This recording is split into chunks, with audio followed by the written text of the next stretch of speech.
Hello. I am glad to be with you guys today. My name is Beth Cofer. I am the secondary English teacher, so I teach writing and grammar and literature anywhere from 6th through 12th. And I hope that I'm talking to parents of many, hopefully, as students that I have out there. So it's really good to be here today. In line with the theme of this week's party, I'm going to be talking about writing for possibilities to go along with that theme of possibilities, preparing for possibilities. So I actually want to start today by telling you a little story. Some of you may know I am actually was a homeschooling mom myself. I was able to be at home for about 12 years with my children. I really only homeschooled my two oldest, and I have some pictures here of some of our escapades in homeschooling. My oldest I homeschooled up until high school with a couple breaks in there. And then my next son, my youngest son, I homeschooled up until time to begin middle school. I have two other children as well, but it's just these two that I really did formal homeschooling with. So I want to talk about my oldest son, Jack. You can see some pictures here. These are some fun things that we did in homeschool. Jack was usually fine in homeschool as long as we were doing something fun, like painting pumpkins, going on nature walks, hikes, excavating chocolate chips is what we were doing in that bottom picture, probably studying geology or something like that. But overall, Jack was the worst homeschooler in the history of time. He had a really hard time understanding that everybody had to do school, that he was just one of every other student who had to do school, and everybody had to do that. He was just very, very strong-willed and very difficult. I'm sure nobody out there can relate to having a student like that. But Jack's one love has always been racing. So I include the little bumper car picture there because that's just one of his many loves to do with the field of racing. So I am not surprised in any way that this child, who is now 22 and getting ready to graduate from college, I'm not at all surprised that he ended up working in the racing industry. But what does surprise me is that his job for this industry involves primarily writing. And that's very surprising because, as I said, he wasn't a particularly great student overall. And I don't mean that he wasn't capable and intelligent, just somewhat belligerent and difficult at times, not really wanting to do the work, wanting to do the bare minimum. And writing was one of those really touchy subjects where we didn't do any more than we absolutely had to do. So it's kind of funny. We laugh about it a lot in our house, actually, that Jack does writing for a living now. He's getting ready to move into a full-time position, and he's already been doing this for the racing world. So he does social media accounts for several drivers and a dirt car series. That's the picture that's up there now, which is more short form writing. So he's doing social media posts, still very important for communication, but shorter. But he also does long form writing for a website where he manages driver accounts like bios and race updates and that kind of thing. So he's doing more journalistic, longer form writing for that. So again, even though he's writing about things that he loves and doing something in the field that he really loves, he's got to think about all the writing things that he really never liked to think about during the time that he was in school. So why am I using Jack as an example for this session? Well, it's like I've said, he is the least likely student that I've ever had that I would have said would go into writing as a full-time career, or would even accept that writing would be an important part of what he went into. I could see him saying, I'll do anything to be in racing, but volunteering to do writing pretty much full-time is not what I would have expected out of him. So he is my example because we are going to talk about possibilities. You don't know what possibilities lie ahead for your student, for your children, any more than I did for him or I do for my other children. I might very well be surprised by the things that they end up doing as well. So I started in thinking about this topic and deciding to use Jack as an example. I started thinking about our homeschool experience, specifically with language arts and writing and things like that, and just try to think of what experiences he had, victories that he had, that we had during those years that perhaps did help prepare him for what he had in store for him, for the career that the Lord has provided for him. And so I tried to just kind of mesh those ideas that I came up with what I was asked to talk about today, to write for possibilities. So several of you, many of you may have used our curriculum for some time, and if not, that's okay. But if you have at all, you have been introduced to what we call the writing process. So planning, drafting, revising, proofreading, and publishing. We teach this from the earliest grades to teach kids a process for collecting their thoughts, putting together ideas, organizing those ideas, putting them into whatever form they've been asked to do, whether it's an essay or a longer paper or just a paragraph, being able to formulate those ideas into that particular writing assignment. So this is wonderful, right? These steps are wonderful. I guarantee you that my son, and really even most other writers, are not sitting there thinking through each step. Now I'm planning, now I'm drafting, now I'm revising, because those things do become intuitive once you've learned the process. So it's a very important process. But what I want to mention here today is that this is a great process, and you want that to become intuitive for your students. So don't ignore that process, but also recognize that it doesn't have to be formulaic every time. And every writing assignment you do, every writing opportunity that you take doesn't have to be exactly like oh, wait, don't start writing yet. We need to do some planning. If your kid's excited about getting something on paper, let him write by all means. You don't have to back up and say, oh, we're not really following the process. So this is a wonderful, wonderful step to teach and to learn. And like I said, it does become part of the natural process for when kids are taught to write this way. But just don't become so enslaved to it that you don't take other opportunities to let your child write in more organic ways. It's not going to, the writing process, even though this is a good one to follow, it's not going to look exactly the same for every person. And writing is, of course, recursive. You come back around, and you're never going to, you're always going to be able to find something that you could improve until at some point you decide that you're done. I want to put up a statement here that's kind of the crux of the matter that I'm going to talk about the rest of the time. The act of writing does not necessarily equal communication.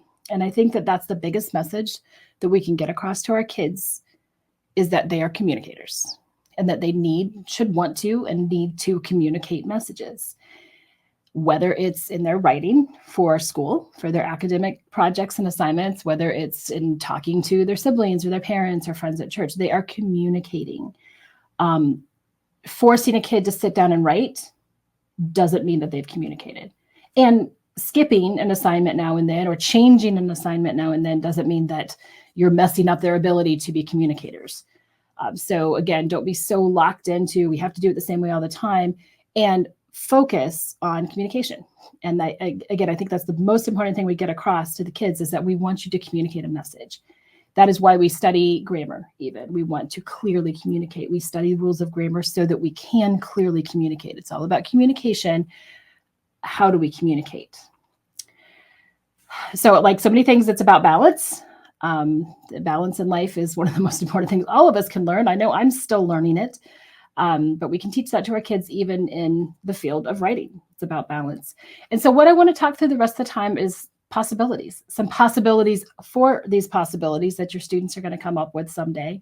And I feel like in some ways, this is a little bit more like a brainstorming session, with our overall question being, how can we view everyday situations in light of future possibilities? Not that you need to be thinking about writing all the time or communication even all the time, but as we think about how to enhance this area or perhaps modify this area for the struggling writer, keep that in front of us. How can we take everyday situations and help them to work for our benefit, help them to teach our kids to be better communicators, which can then transfer into the world of writing and what they do in school for writing. I feel like those of you out there listening probably would have a great deal to contribute to this. As homeschool moms, you are experts on many, many things, and your own children especially. And probably many of you have some great ideas for how to turn everyday situations into writing opportunities. So in a little bit, when I'm finished, maybe in the threads, you guys are welcome to contribute some of those ideas and kind of brainstorm along with each other. That would be fantastic. But what I did is I just kind of hit some broad ideas. These are not even like super great parallel PowerPoint or anything, but just some broad ideas And just to give you a few thoughts about things, as again, I thought through what I had done in my own homeschool experience and just in my experience in the classroom, and working with kids and writing and things like that. So broad ideas. The first one being content is greater than mechanics. Now, I love grammar. I like a good grammar. I don't like having to correct bad grammar. So grammar is very important. Grammar, punctuation, all the mechanics, very, very important. I'm not downplaying that by any means, but they can be frustrating for students who don't come across that naturally, just don't intuitively get a lot of the grammar rules, or maybe they're still just learning. Maybe they're doing some more complex sentences and they haven't really mastered agreement or comma splices or things like that yet. So I would encourage you to really choose assignments for which you're going to be picky about mechanics. Maybe set aside like even 2 or 3 assignments for the whole school year where you could tell them, I'm going to be really picky. Make sure that you look up your spellings, make sure that you've double checked your punctuation and that you don't have any agreement errors or whatever level you're at as far as expectations for their mechanics mastery. But for the others, make it about the content, primarily about the content. You can certainly mark things like that, but don't deflate your student by saying, oh, well, this is great, but that comma's out of place, or you needed a comma there, that kind of thing.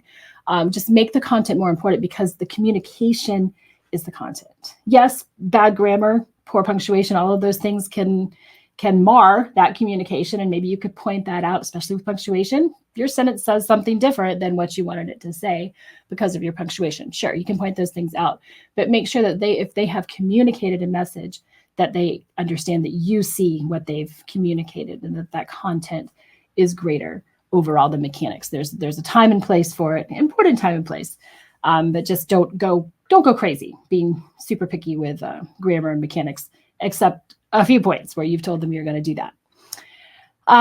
The next broad idea I came up with was a mentor text. What do you love?